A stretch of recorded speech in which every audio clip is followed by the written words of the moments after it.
How does this compare to your view at home now in Los Angeles, my friend?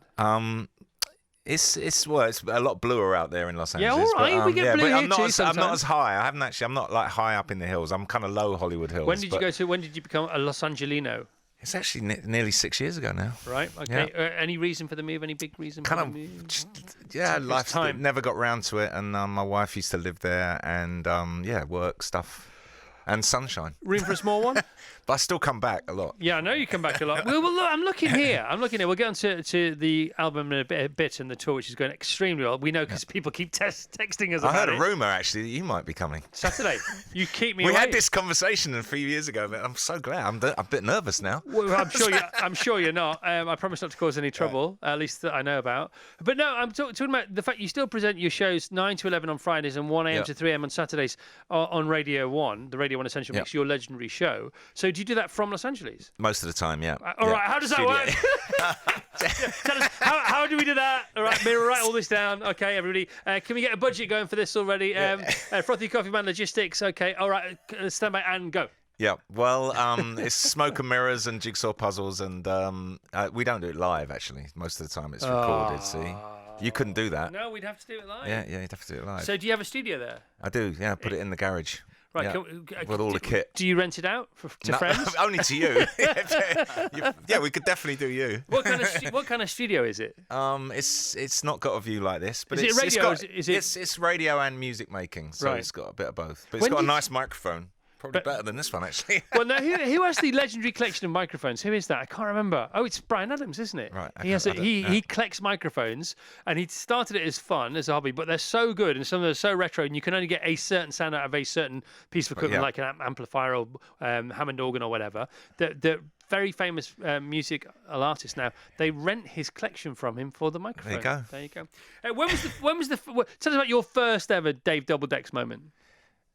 DJ moment. Yeah, school disco. Right. I was in a bad rock band doing Deep Purple covers, and I was about 16, 15, and I saw a DJ at the school disco, and I had 2 Garrard turntables with belt drives and an amplifier that someone had stolen from their home. But they were individual. They weren't like a no. It wasn't a set console. up unit. It was and then rapidly then we did move into those kind of built-in DJ units you used to get. Yeah, my dad got me one. Did you have light to sound and chase going on as well? Yeah, the foul disco lights, and it had 3 bulbs in each box, and I had a transit van. And I had a mobile disco. And so when you're younger, you're ahead of the curve, and then you are the curve, and then as you get older, you have to sort of have to acquiesce away from the curve, or hand it on, or it's taken from you, or whatever. But technology now, and what's going on now, with people who are our age, that we well, long ago now.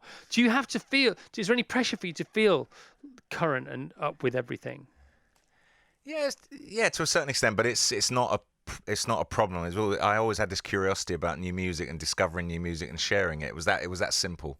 And in terms of live performance, I just keep varying it, and obviously going on stage with an orchestra now is it's quite a lonely pursuit being a DJ sometimes, you see. So now I have 65 people on stage with me. You've overcompensated, haven't you? You've definitely played catch up there. Now I've been banging on about the fact all week. We're not going to the Strictly final. We're going to watch you at the Albert Hall. Now that's because it's in my mind from last time, isn't it? It's the O2 actually. I know.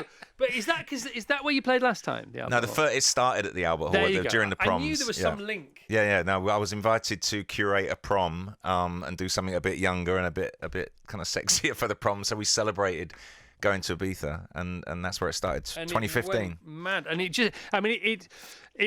was a smash hit straight away. It was a breakout hit, wasn't it? This thing, viral. There was no messing about. We went viral within the first 5 minutes. You thought, hang on. Yeah, with the first 5 minutes of the show, everyone in the Royal Albert Hall standing up, kind of raving, and then we looked around at each other, going, "This is something magical is going on here." And so communal partying. We get texts from people, right? Yeah. We don't ask for them, and we get texts from people who've been to your show over the last couple of weeks. Every in the morning we get, "Oh my God, I want to see Pete Tong." Oh, you've got to go. Oh my God, what? I can't wait for Saturday. But my expectation level is so high now. What the heck happens at your gigs?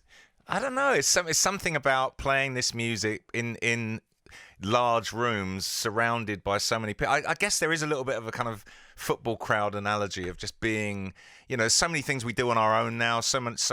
We're all so wired up and connected the whole time. But actually, that old-fashioned thing of being back in amongst a load of like-minded people, going crazy to this music. And there's no sides, is there? There's no sides. You're all on the same side. Exactly. Yeah. Exactly. So it's not.